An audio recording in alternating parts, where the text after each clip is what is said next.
Sebenarnya aku dah lama perhatikan sungai kampung kita tu. Tiba masanya aku cerita kepada korang semua kisah waktu aku memancing di sebuah sungai yang tak jauh dari kampung aku. Selalunya aku pergi memancing bersama kawan-kawan.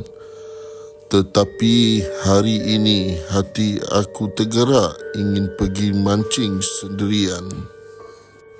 Setibanya aku di tebing sungai, tanpa membuang masa, aku mula memancing. Setelah sekian lama aku menunggu, umpan pancing aku tidak disentuh langsung. Aku berserah sahaja. Mungkin tiada rezeki aku untuk hari ini. Hari semakin gelap. Aku membuat keputusan untuk pulang sahaja.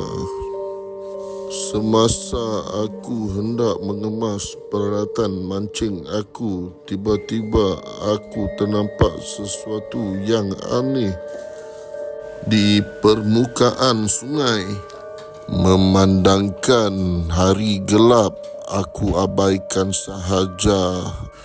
Dalam masa yang sama, aku ternampak seakan kepala manusia dan tangan melambai-lambai seperti meminta tolong. Bulu roma aku meremang. Dengan pantas aku tinggalkan tempat itu dan terus pulang menyusuri jalan di tebing sungai. Aku berjalan bersahaja.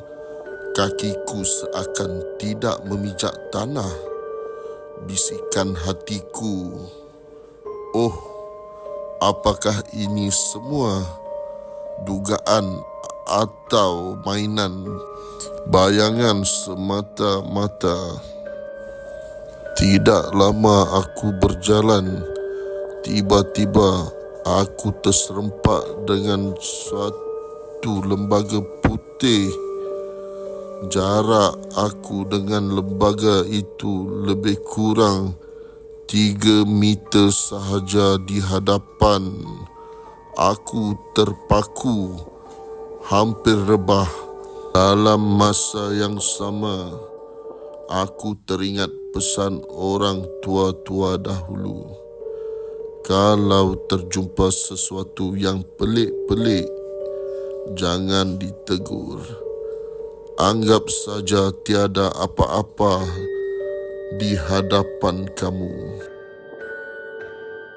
Setelah aku teringat pesanan itu, aku mula buat hati kering, walaupun aku sudah terkencing dalam seluar. Setelah aku melimpasi lembaga itu, dengan pantas aku memecut lari meninggalkan kawasan hutan. Setelah setibanya di rumah, aku tidak berkata apa-apa. Semua peralatan pancing aku entah ke mana. Aku diserang demam 3 hari. Semoga cerita ini bermanfaat kepada kita semua.